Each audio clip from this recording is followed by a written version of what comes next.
కోదాడ పట్టణ పరిధిలోని శ్రీరంగపురం సమీపంలో దుర్గాపురం స్టేజి వద్ద జాతీయ రహదారిపై ఘోర రోడ్డు ప్రమాదం జరిగింది.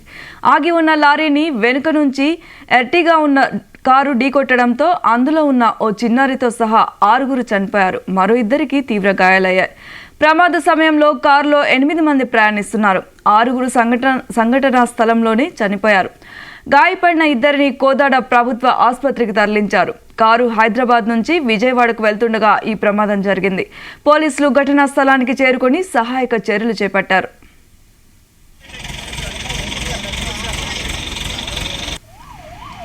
ఇక ఇదే విషయానికి సంబంధించి మరిన్ని విషయాలు మా ప్రతినిధి జానయ్య అందిస్తారు. జానయ్య, చెప్పండి.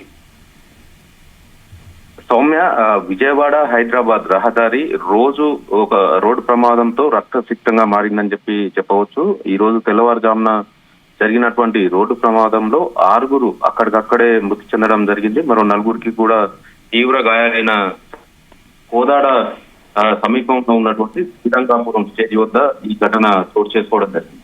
హైదరాబాద్ నుండి విజయవాడ వెళ్తున్నటువంటి ఎర్టిగా వాహనం రోడ్డుపై బ్రేక్ డౌన్ అయ్యి ఆగి ఉన్నటువంటి లారీని వెనుక నుంచి ఢీకొనడంతో ఈ ప్రమాదం చోటు చేసుకుందని చెప్పి పోలీసులు చెప్తున్నారు. దీంట్లో ఈ ప్రమాదంలో 5 పెద్దవారు, ఒక చిన్న పాప కూడా, చిన్నారి కూడా ఈ ఘటనలో అక్కడికక్కడే మృతి చెందడం జరిగింది. వీరంతా కూడా ఖమ్మం జిల్లాకు సంబంధించినటువంటి బొనకల్ మండలం గోవిందపురం వాసులుగా ఇప్పటికే గుర్తించడం జరిగింది. వీరంతా కూడా హైదరాబాద్ లో నివాసం ఉంటున్నారు. ఏదైతే వారి చిన్నారికి సంబంధించి పుట్టెంటికలు సంబంధించి కావచ్చు, ఇతర ఏదో కార్యక్రమానికి సంబంధించి శుభకార్యం నిమిత్తం వాళ్ళు హైదరాబాద్ నుంచి ఎర్టిగా వాహనంలో విజయవాడకు వెళ్తుండగా ఈ ఘటన చోటు చేసుకుందని చెప్పి పోలీసులు తెలుపుతున్నారు.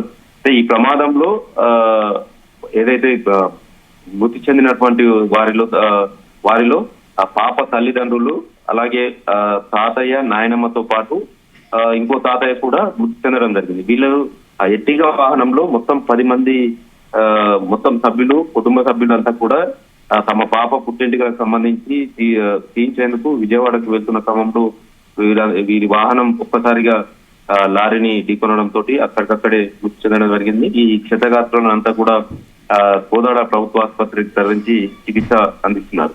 వీరంతా కూడా హైదరాబాద్ నుంచి వెళ్తున్న క్రమంలో ఈ ప్రమాదం చోటు చేస్తుంది. అయితే ఈ రహదారికి సంబంధించి రోజు ఏదో ఒక ప్రమాదంతో హైదరాబాద్ విజయవాడ పరిధిలో దాదాపుగా 200 కిలోమీటర్ల పరిధిలో ఈ హైవే ఉంటుంది. ఈ హైవేకి సంబంధించి రోజు ప్రమాదాలు చోటు చేసుకుంటున్నా కూడా ఇటు హైవే అథారిటీ అధికారులు కావచ్చు, కాంట్రాక్ట్ సంబంధించినటువంటి వారు కావచ్చు, ఇటు పోలీసులు కావచ్చు, నిఘా పెట్టి వాహనాలు రోడ్డు మీద నిలపకుండా కూడా చేయాలని వాళ్ళు చేయకుండా ఉండకపోవడంతో ఎక్కడ పడితే అక్కడ వాహనాలు నిలుపుతుండడంతో వాహనాలు వేగంగా వస్తూ ఈ ప్రమాదాలకు. అసలు ప్రమాదానికి గల కారణాలేంటి?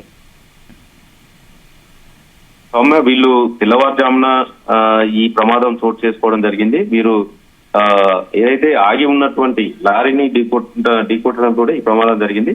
అయితే ఉదయం ఎర్లీ మార్నింగ్ వెళ్తున్న క్రమంలో నిద్రమత్తు కావచ్చు, లేదంటే మరో వాహనాన్ని ఓవర్టేక్ చేసే సమయంలో ఆ లారీని ఢీకొట్టిందా అనేది కూడా పోలీసులు 2 కోణాల్లో కూడా ఏదైతే దర్యాప్తు చేస్తున్నట్టుగా తెలుస్తోంది. ఈ ప్రమాదానికి సంబంధించి పోలీసులు నిర్ధారణ చేసిన తర్వాతనే ఎలా జరిగింది అనేది తెలుస్తుంది. అయితే ఈ హైవేపై జరుగుతున్నటువంటి ప్రమాదాలను నివారణకు పోలీసులు గట్టి చర్యలు తీసుకోవాలని చెప్పి కోరుతున్నారు. 2 రోజుల క్రితమే భార్యాభర్తలు ఇద్దరు కూడా ఆగి ఉన్న లారీని ఢీకొట్టిన క్రమంలో వారిద్దరు కూడా అక్కడికక్కడే మృతి చెందిన సంఘటన కూడా చోటు చేసుకుంది. ఇలా వరుస ప్రమాదాలు జరుగుతున్నా కూడా పోలీసులు రోడ్డు ప్రమాదాల నివారణకు ఎలాంటి చర్యలు తీసుకోకపోవడం ప్రయాణికులు ఆందోళన చెందుతున్నారు.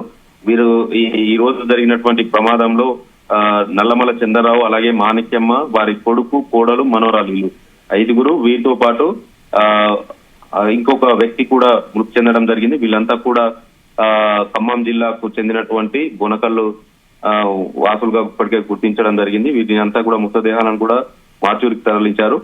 ఈ ప్రమాదానికి జర కారణాలను కూడా కేసు నమోదు చేసి పోలీసులు దర్యాప్తు చేస్తున్నారు. సమ్మె ఓకే అదే గారు, దీని మీద ఇంకా వీళ్ళు థ్యాంక్ యూ చెన్నయ్య. తెల్లవారుజామున ఉదయం 4 నుంచి 5 మధ్యలో హైదరాబాద్ నుంచి విజయవాడ వెళ్తున్న ఎర్టిగా కారులో 10 మంది ప్రయాణిస్తున్నారు. దానిలో ఆగి ఉన్న కారు లారీకి వెనక నుంచి ఎక్కేయడం వలన దానిలో స్పాట్ లో కారు మంది చనిపోయినారు. ఈ మృతులందరినీ కూడా బోనకల్లు ఖమ్మం జిల్లా వాసులుగా గుర్తించడం జరిగింది. ఒక 4 ఇంజూర్ పర్సన్స్ ఉంటే వాళ్ళందరినీ కూడా ఇమీడియట్ గా నియర్ బై హాస్పిటల్ కు షిఫ్ట్ చేశాం గవర్నమెంట్ హాస్పిటల్ కి. వీళ్ళు వాళ్ళ పుట్టెనికల కార్యక్రమానికి పిల్లోడు పుట్టెనిక కార్యక్రమానికి వెళ్తున్నామని చెప్తున్నారు. అది ఒకసారి ఆ ఇంజూర్ పర్సన్ తో మాట్లాడిన తర్వాత కన్ఫర్మ్ చేస్తాం. తెల్లవారుజామున ఉదయం 4 నుంచి 5 మధ్యలో హైదరాబాద్ నుంచి విజయవాడ వెళ్తున్న ఎర్టిగా కారులో 10 మంది ప్రయాణిస్తున్నారు. దానిలో ఆగి ఉన్న కారు లారీకి వెనక నుంచి ఎక్కేయడం వలన దానిలో స్పాట్ లో కారు మంది చనిపోయినారు. ఈ మృతులందరినీ కూడా బోనకల్లు ఖమ్మం జిల్లా వాసులుగా గుర్తించడం జరిగింది. ఒక 4 ఇంజూర్ పర్సన్స్ ఉంటే వాళ్ళందరినీ కూడా ఇమీడియట్ గా నియర్ బై హాస్పిటల్ కు షిఫ్ట్ చేశాం గవర్నమెంట్ హాస్పిటల్ కి. వీళ్ళు వాళ్ళ పుట్టెనికల కార్యక్రమానికి పిల్లోడు పుట్టెనిక కార్యక్రమానికి వెళ్తున్నామని చెప్తున్నారు. అది ఒకసారి ఆ ఇంజూర్ పర్సన్ తో మాట్లాడిన తర్వాత కన్ఫర్మ్ చేస్తాం. తెల్లవారుజామున ఉదయం 4 నుంచి 5 మధ్యలో హైదరాబాద్ నుంచి విజయవాడ వెళ్తున్న ఎర్టిగా కారులో 10 మంది ప్రయాణిస్తున్నారు. దానిలో ఆగి ఉన్న కారు లారీకి వెనక నుంచి ఎక్కేయడం వలన దానిలో స్పాట్ లో కారు మంది చనిపోయినారు. ఈ మృతులందరినీ కూడా బోనకల్లు ఖమ్మం జిల్లా వాసులుగా గుర్తించడం జరిగింది. ఒక 4 ఇంజూర్ పర్సన్స్ ఉంటే వాళ్ళందరినీ కూడా ఇమీడియట్ గా నియర్ బై హాస్పిటల్ కు షిఫ్ట్ చేశాం గవర్నమెంట్ హాస్పిటల్ కి. వీళ్ళు వాళ్ళ పుట్టెనికల కార్యక్రమానికి పిల్లోడు పుట్టెనిక కార్యక్రమానికి వెళ్తున్నామని చెప్తున్నారు. అది ఒకసారి ఆ ఇంజూర్ పర్సన్ తో మాట్లాడిన తర్వాత కన్ఫర్మ్ చేస్తాం. తెల్లవారుజామున ఉదయం 4 నుంచి 5 మధ్యలో హైదరాబాద్ నుంచి విజయవాడ వెళ్తున్న ఎర్టిగా కారులో 10 మంది ప్రయాణిస్తున్నారు. దానిలో ఆగి ఉన్న కారు లారీకి వెనక నుంచి ఎక్కేయడం వలన దానిలో స్పాట్ లో కారు మంది చనిపోయినారు. ఈ మృతులందరినీ కూడా బోనకల్లు ఖమ్మం జిల్లా వాసులుగా గుర్తించడం జరిగింది. ఒక 4 ఇంజూర్ పర్సన్స్ ఉంటే వాళ్ళందరినీ కూడా ఇమీడియట్ గా నియర్ బై హాస్పిటల్ కు షిఫ్ట్ చేశాం గవర్నమెంట్ హాస్పిటల్ కి. వీళ్ళు వాళ్ళ పుట్టెనికల కార్యక్రమానికి పిల్లోడు పుట్టెనిక కార్యక్రమానికి వెళ్తున్నామని చెప్తున్నారు. అది ఒకసారి ఆ ఇంజూర్ పర్సన్ తో మాట్లాడిన తర్వాత కన్ఫర్మ్ చేస్తాం. తెల్లవారుజామున ఉదయం 4 నుంచి 5 మధ్యలో హైదరాబాద్ నుంచి విజయవాడ వెళ్తున్న